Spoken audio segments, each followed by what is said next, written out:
ले आई गांव वाली देवरानी। चालाकी ऐसी चीज है जो करनी सभी को भारी ही पड़ती है, लेकिन कोई समझे तब ना। आजकल लड़कियां ढूंढना कितना मुश्किल हो गया है। बड़ी मुश्किल से तो पढ़ी लिखी नौकरी पेशा बहू मिली है सोनम। बस उसके जैसी ही एक और मिल जाती छोटे विजय के लिए। रीटा बहन की सोच थी कि बहुओं को बेटियों की तरह रखना। उन्हें अपने छोटे बेटे के लिए भी पढ़ी लिखी कमाऊ बीवी चाहिए थी, लेकिन क्यों भाभी, ऐसा क्या हो गया है? बेटे आपके सुंदर, घर आपका बड़ा, और सोच भी आपकी सास वाली भी नहीं है, तो क्यों नहीं मिलेगी बहू? और सोनम बहू को देखो कैसे राज कर रही है पूरे घर में। मैं अपने विजय के लिए भी सोनम जैसी नौकरी करने वाली बहू ढूंढ रही थी, लेकिन मुझे कोई मिल ही नहीं रही। काम करने वाली बहू? लेकिन भाभी ऐसा क्यों? क्योंकि आजकल के लड़कों को ऐसी ही लड़कियां ज्यादा पसंद होती है जो उनके कदम से कदम मिलाकर चले, अपने पति की बराबरी करे। कल को एक की नौकरी ना रहे तो दूसरा सहारा बने। जेठानी जो मन में सोचती है कि भाई छोटी भी नौकरी पेशा आ गई तो घर का काम कौन करेगा, उसे देवरानी नहीं बस एक नौकरानी की तलाश थी। अरे कैसी बात कर रही है माँ, मैं तो नौकरी पेशा होकर पछताती हूँ। वो भी आ जाएगी तो कैसे घर का कामकाज होगा? अरे मेरे लिए तो ऐसी बहू भी चलेगी, लेकिन क्या मेरे विजय को ऐसी बीवी चलेगी? मेरा क्या है, आज हूँ कल नहीं। अरे भाभी क्यों नहीं, बहू सही तो बोल रही है। और वैसे भी लड़कों को ऐसी ही लड़की ज्यादा अच्छी लगती है जो घर परिवार देखती है। बाकी विजय तुम्हारा राजी रहे, पैसे की कमी थोड़ी ना है जो बहू का मुंह देखना पड़े। लो जी, जेठानी की चाल तो कामयाब हो गई। वो समझ जाती है कि अब तो उसका ही राज चलेगा, क्योंकि जैसा वो चाह रही है वैसा ही हो रहा है। लेकिन ऐसी लड़की भी कौन सी आसानी से मिल जाती है। आजकल तो लड़कियों को भी माँ बाप लड़कों की तरह पढ़ाते हैं। शादी के वक्त ही पूछ लेते हैं कि भाई हमारी लड़की की नौकरी तो नहीं छुड़वाओगे ना? क्यों बहू, भूल गई तेरे पापा ने क्या कहा था?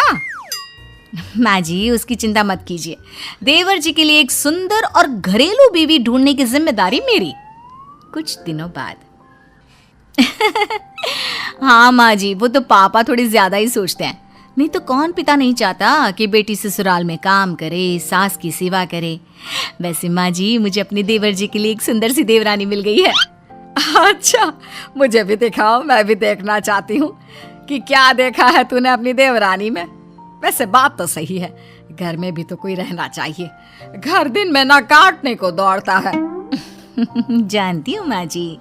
देखिए ये है रूपाली, ये एक छोटे से गांव से है, बहुत ही सुंदर सुशील है, एकदम घरेलू टाइप। अरे मैंने तो सुना है कि पूरा मोहल्ला उस लड़की के गुणों की तारीफ करते नहीं थकता। अरे शादी हो गई ना देवर जी की तो राज करेंगे इसके साथ। हाँ। जेठानी सास को फोटो पकड़ा देती है। फोटो देखकर हाँ सुंदर तो बहुत है, बाकी मिलकर ही पता लगेगा कि क्या करती है, कैसी है। और फिर विजय को भी तो पसंद होनी चाहिए ना। तो माँ जी आप कहे तो कल ही इनके घर चलते हैं, लड़की को भी देख लें और विजय भैया भी बात कर लें, और विजय भैया को मैं बता दूं। हाँ हाँ क्यों नहीं, अब तुझे जेठानी बनना है, तू तो घर का सब जानती है, तो देख ले, जो सही लगे कर ले, ठीक है। शाम को देवर से, देवर जी ये देखिए कैसी है ये लड़की, कैसी लगी? माँ जी को तो बहुत पसंद है। देवर फोटो देखता है, उसे लड़की गंवार से लगती है। नहीं भाभी ये नहीं, इसे मैं सोसाइटी में कैसे अपने साथ खड़ा करूंगा? नहीं नहीं नहीं नहीं। जेठानी को अपनी सत्ता हिलती सी दिखती है। वो सोचती है कि अगर देवर ने कोई अपनी पसंद की लड़की खड़ी कर दी तो क्या होगा? घर बाहर का काम कर करके उसका तो जूस निकल जाएगा। ये सोचकर वो जोर से चिल्लाती है, नहीं नहीं देवर जी, आप ऐसा नहीं कर सकते। देवर हैरान, अरे किया क्या बेचारे ने? क्या नहीं कर सकता? अरे क्या सोच रही है भाभी? गरीब लड़की जिसने आपकी फोटो देखते ही आपको देवता माना, आपसे तो वो मन ही मन शादी भी कर चुकी हैं। माँ जी ने उसे ही इस घर की बहू के रूप में देखा, लेकिन आपको क्या, आप तो प्रैक्टिकल है, आप तो किसी हुस्न परी से शादी करनी है।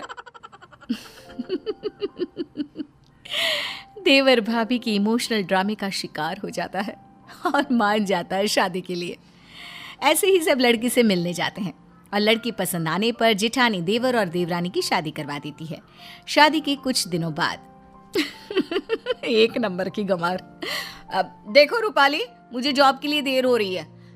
एक काम कर दो मेरा, कल पहनने के लिए कुछ भी नहीं है मेरे पास। आज से ना मेरे पहनने वाले सारे कपड़े तुम धो दिया करना, ठीक है? देवरानी जो जेठानी के सारे हुक्म किसी आका की तरह माना करती, वहीं जेठानी भी अपने गेम को खुलकर खेल रही थी। शाम को, अरे बहू, मेरे लिए जरा एक कप चाय बना कर लाना।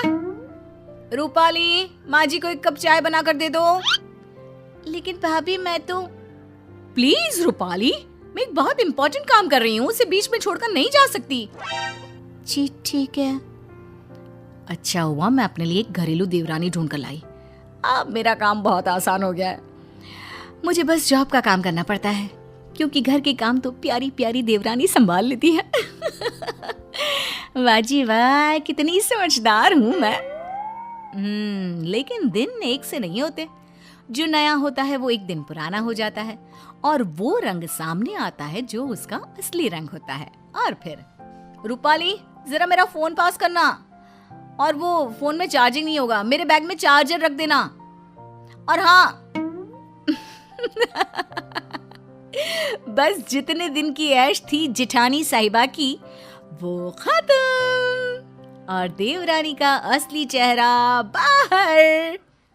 क्यों दीदी, आप क्या कर रही हो? बैठी ही तो हो। और दीदी, ये छोटे मोटे काम ना खुद कर लिया करो।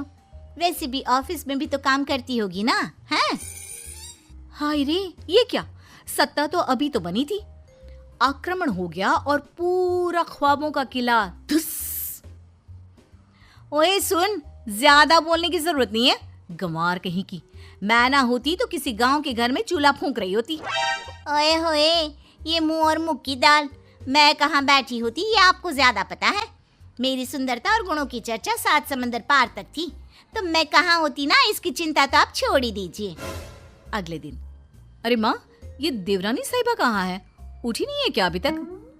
अरे वो है कहाँ, वो तो सुबह की बस से ही गांव चली गई। और हाँ, वो बात कर ही रही थी कि सामने से जेठानी का फोन आ जाता है। सुनिए दीदी, मैं ना कुछ दिनों के लिए अपने मायके जा रही हूँ। मेरी बस का टाइम हो गया है, इसलिए मैं कपड़े और बर्तन धो कर नहीं गई हूँ। इसलिए वो काम आप ही कर लेना। और हाँ, सासू माँ का ना अच्छे से ख्याल रखना। कमाई के चक्कर में ना हवाई मत हो जाना। हाय रे, जेठानी के पैरों तले जमीन खिसक जाती है। क्यों नहीं करके गई हो? और माँ जी ने हाँ बोला था क्या जाने के लिए? और तुम्हें मुझसे पूछना चाहिए था कि जाऊं या नहीं। माना भाभी, बहुत गर्मी है, लेकिन ये क्या कि आप अपना मानसिक संतुलन ही छोड़ देती हैं। अरे बकवास करने की भी हद होती है भाभी। अच्छा, तो तुम वापस आओ, काम पूरा करो और फिर जहाँ जाना है जाओ। सास सब सुन रही थी।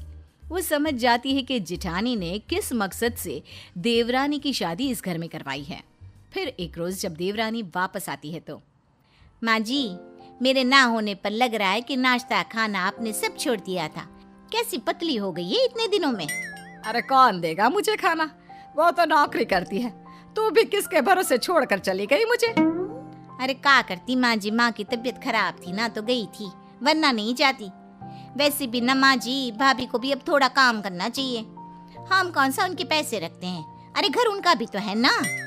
ये बोलकर गांव से सफर करके जो लड़की आई, वो तुरंत सास को खाना देने के लिए किचन में घुस गई।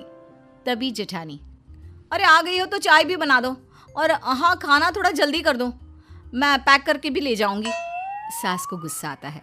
देख बड़ी बहू, तुम दोनों ही मेरी बहुएं हो, छोटी ही काम करती रहे ये ठीक नहीं। अरे तो मैं क्या करूं, मैं कमाती हूँ, मैं घर का काम नहीं कर सकती? ये इस गंवार से करवाओ, वैसे भी घर के काम तो छोटे लोग ही करते हैं। तभी देवरानी आ जाती है। माँ जी, आप ना परेशान ना हो, मैंने शाम के खाने के लिए एक छुट्टी लोग जैसी नौकरानी रख ली है। सुबह का मैं बनाऊंगी और रात का या तो भाभी या तो वो नौकरानी। और नौकरानी के पैसे तो भाभी ही देंगी ना, क्योंकि वो कमाती जो है। सास को बहू का आइडिया तो अच्छा लगता है, लेकिन जेठानी वो अब शाम का खाना बनाती हैं, क्योंकि पैसे वो भी औरतों की पर्स से निकले। अरे ना